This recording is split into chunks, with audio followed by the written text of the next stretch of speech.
আসসালামু আলাইকুম।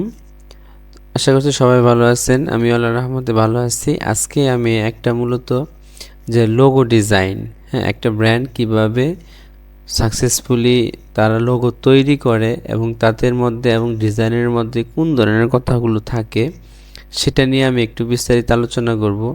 তো এখানে আমি সর্বপ্রথম আপনাদের একটা জিনিস দেখাবো যে এটা হচ্ছে আমার ফাইবারে একটা $25 অর্ডার। হ্যাঁ, তো ক্লায়েন্ট আমাকে নর্মালি $25 দিছে। আর এই যে সময় আমি এই কাজটা কইরা দিছি।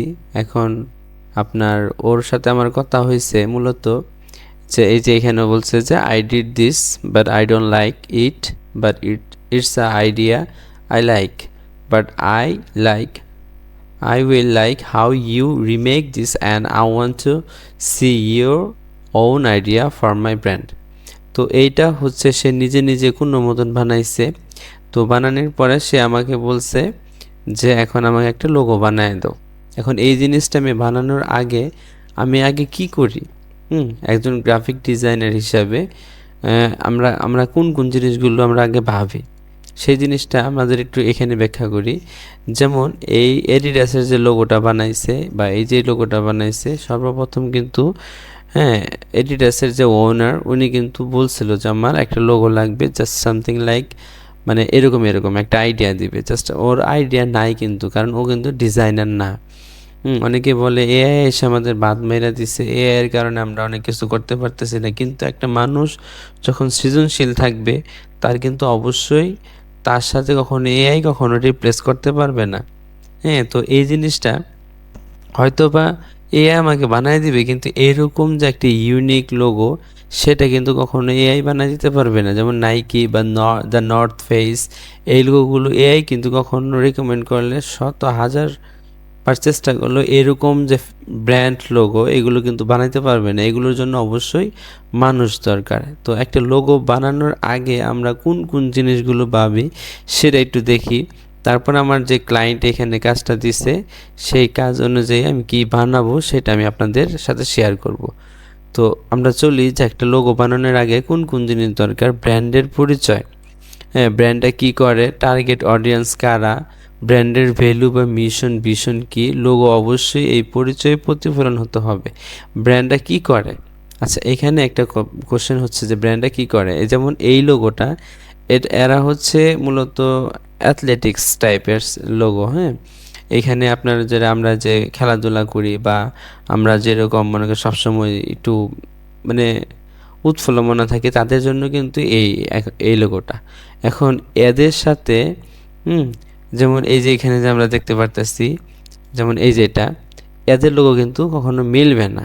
কেন মিলবে না আমি একটু সেটা বলি ডিটেলসে।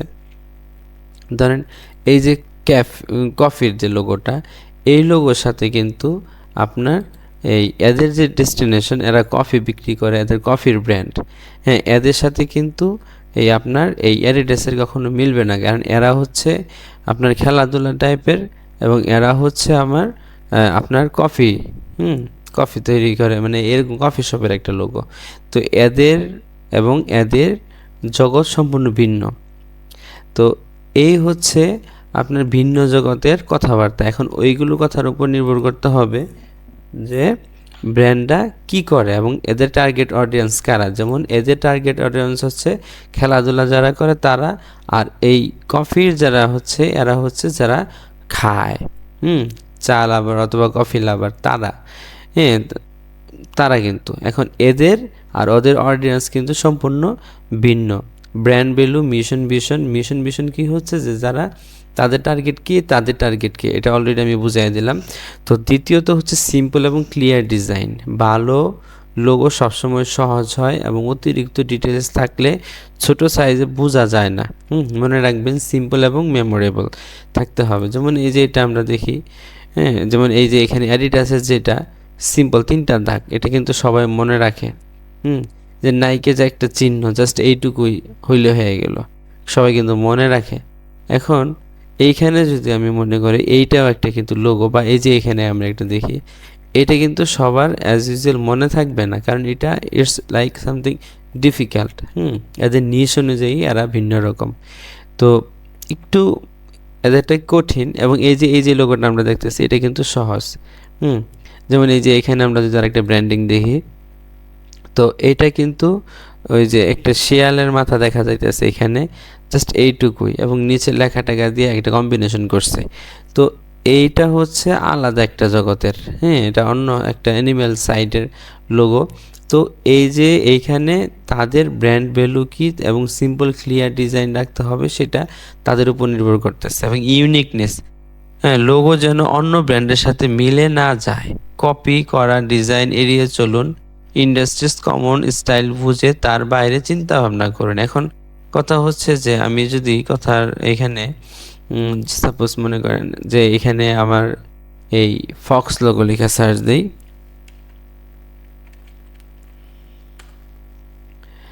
যেমন এইখানে ফক্স লোগো, যেমন এই যে একটা ফক্স, এই যে একটা ফক্স, এই যে একটা, মানে বিভিন্ন লোগোগুলো কিন্তু বিভিন্ন রকম দেখতে। এই যে এখানে লেস দ্বারা বোঝানো হয়েছে, এই যে এখানে মাথা দেখা যাইতেছে, এই যে এখানে মাথা দেখা যাইতেছে। এখন কথার কথা হচ্ছে যে আমি ফক্সের ভিতরে যদি এই ফক্সটা ঢুকায় দিই এইখানে, তাহলে সেম লেখা, সেম স্টাইল, সেম কিছু যদি আমি মনে করি যে না আমি ইউনিক জিনিস বানাইছি, মনে করেন এই যে একটা লোগো এবং এই একটা লোগো দেখতে কিন্তু প্রায় অনেকটাই সেম, এইটা আর এটা। এখন এইখানে যদি আমি এই জাস্ট আমি মনে করেন এখানে হালকা একটু উপরে যে একটা দাগ আছে, এই দাগটা যদি এখানে দেই, হ্যাঁ, তাহলে কিন্তু কপি হয়ে যাবে। তো আমাদের জিনিসগুলো খেয়াল রাখতে হবে, ইউনিকনেস কাজ করতে হবে। যদি ইউনিক কাজ না করতে পারি, এগুলো নিয়ে আমি ডিটেলস আলোচনা করব ইনশাল্লাহ। তো সাথে থাকবেন সব সময়, তাহলে কিন্তু আপনারা ইউনিক ডিজাইন পাবেন, হ্যাঁ। আর সবচেয়ে বড় কথা হচ্ছে যদি আমার সাথে যোগাযোগ করতে চান, তাহলে এই যে হচ্ছে আমার ফেসবুক আইডি, হ্যাঁ। তো যে কোনো সময় মেসেজ দিবেন, ইনশাল্লাহ আমি চেষ্টা করবো আপনাকে প্রফেশনালি হেল্প করার জন্য। আর দ্বিতীয় কথা হচ্ছে যে আপনি এইখানে এই হচ্ছে আমার ইউটিউব চ্যানেল। যে কোনো আপনি অবশ্যই ইউটিউবের মাধ্যমে ভিডিওটা দেখতেছেন, যে কোনো সময় একজন প্রফেশনালি ডিজাইন হওয়ার জন্য, যেমন এখানে আমরা মূলত গ্রাফিক ডিজাইন, এআই এবং স্মার্ট ওয়ার্কফ্লোতে কাজ করি, ডিজিটাল মার্কেটিংয়ে, ভিডিও এডিটিংয়ে, ফ্রিল্যান্স অ্যান্ড কেরিয়ার, এবং ইংলিশ শেখাই। আর সব কিছু হচ্ছে একদম হালাল কিভাবে ইনকাম করা যায় সেই টিপস অ্যান্ড ট্রিক্সগুলো আমি এখানে শেয়ার করি। ইনশাল্লাহ আপনি অবশ্যই একজন প্রফেশনাল ডিজাইনার এবং ডিজাইনার হতে পারবেন। তো যাই হোক, আমি আগে এখানে একটু জিনিসটা বুঝাই।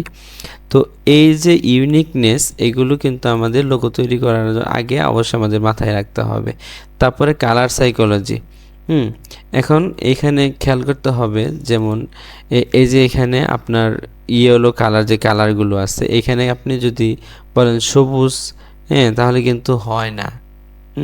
কেন হয় না, এগুলো আসলে ব্রডলি আমি আলোচনা করব, তো একটা ভিডিও তো সহজেই লম্বা হয়ে যাইতেছে। তো এখানে যদি আপনি এই যেমন এই যেটা আমি যে সবুজ দেই বা নীল দেই, তখন কিন্তু এদের সাথে যাবে না। কেন যাবে না সেটা একটু বলি। যেমন আমার যদি কালারটা এখানে, মানে আপনার কোম্পানিটা কি সেটার উপর নির্ভর করতেছে, হ্যাঁ। তারপরে ওদের যে ব্র্যান্ড ভ্যালুটা কি, ব্র্যান্ডটা কোন টাইপের হবে, হ্যাঁ, তাদের উপর নির্ভর করে কিন্তু আমাদের লোগো বানাইতে হয়। যেমন এখানে লাল যদি, যেমন এনার্জি বা প্যাশন, নীল বিশ্বাস বা প্রফেশনাল, মানে এই জিনিসগুলো, হ্যাঁ, আমাদের চিন্তা ভাবনা করে তারপরে লোগো বানাইতে হয়। যেমন typography, modern, bold, elegant, playful, বেশি ফন্ট ব্যবহার করবেন না, মানে এই জিনিসগুলো। তারপরে যে স্কেলেবিলিটি, ছোট, মানে সব জায়গায় যেন পারফেক্ট হয় সেটা খেয়াল রাখতে হবে। কালার ব্ল্যাক হোয়াইট ভার্সন একটা অবশ্যই দিতে হবে।